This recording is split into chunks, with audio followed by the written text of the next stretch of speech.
Hi, today on FlyWire I've got a special treat for you.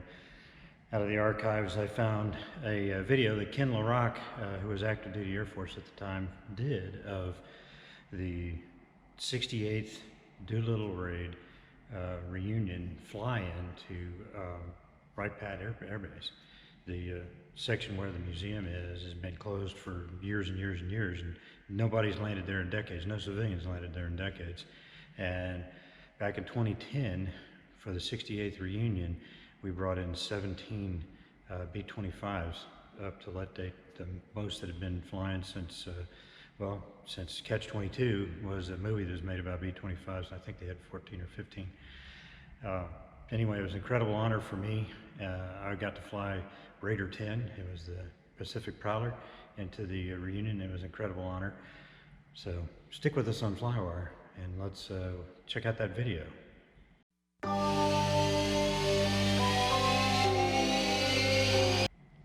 So I found this video from Ken LaRock. I didn't get to pay my respects to Dick Cole, who was the last surviving Doolittle Raider when he passed away just recently. And it was incredibly brave men. That 80 of them took off from an aircraft carrier in a B-25 medium bomber with a 2,000-pound bomb load and twice the normal fuel to go on a one-way mission, basically, to attack Japan in middle of April 1942. Just an incredibly brave thing for these guys to do. They were all volunteers. They asked to volunteer for a secret mission where they might not come back, and they all did it. And a couple of crews didn't make it. They had problems with the airplane, so they didn't make it on the carrier on the trip. But it was just incredible. Only one airplane landed, and that was in Russia. The airplane was confiscated and the crew interned, and then later they escaped through Iran and got back to friendly forces. And supposedly the Soviets were on our side during World War II. The rest of them all crash landed, and let's see how many made it back. I think 2 crews worth were killed. Some of them were captured in Japan and executed. Really, just an amazing story that the Doolittle Raiders did. It was always an inspiration for me. One of the first books I was ever given was a original copy of the book that Ted Lawson wrote during the war, right after they got back. So stick with me on FlyWire while we check out this video that Ken LaRock made.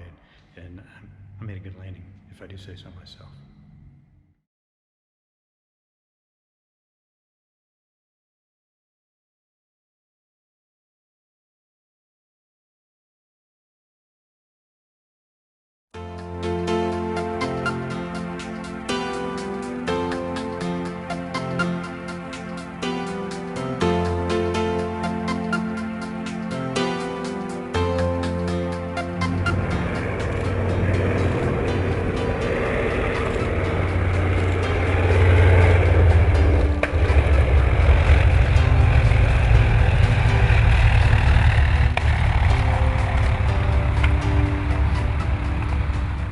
This is the Doolittle Raider reunion, the 68th running and the last official public reunion, and we're holding it here at Wright-Patt Air Force Base, the center of it all.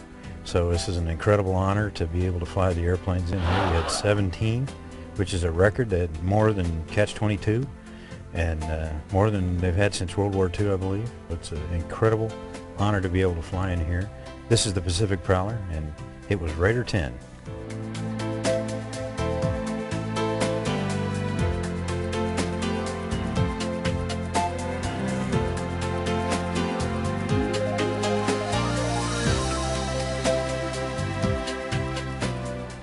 This airplane was built as a B-25J towards the end of the war. Never left the U.S. It didn't have combat history. Stayed in the U.S. and then they converted it to a trainer. And it was a pilot trainer, a multi-engine pilot trainer in the 50s, until somebody geared it up. A student had a bad landing, or you could say, and he geared it up, and then the Air Force decided not to rebuild it. They sold it surplus, and somebody out of Oregon bought it and rebuilt it, and got it flying again, and then sold it to Paul Mantz.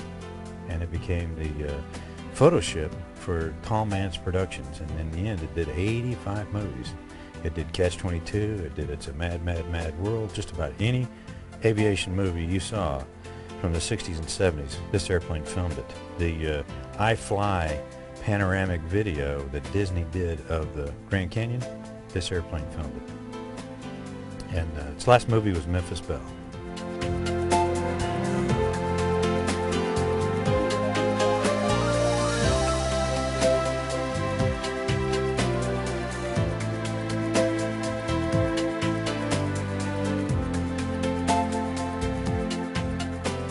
The interesting thing about flying these old warbirds is people always focus on the guys in the front seat. And while it's cool and I'm very honored to do that, it really takes a team effort to do it.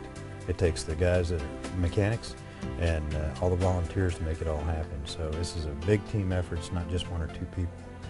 Meeting the Doolittle Raiders is pretty cool. I've met a couple in the past. They've been a hero of mine since I was 6. The first book that I was given that I remember was 30 Seconds Over Tokyo, and I brought it today. It's a first edition of the book that Ted Lawson wrote, and it was printed in '43, and I got him to sign it this morning, so I'm overjoyed. The Doolittle Raiders and that book, I guess, is one of the reasons why I was determined to join the military and be a military pilot. I retired from the Air Force, so it's just a big thrill.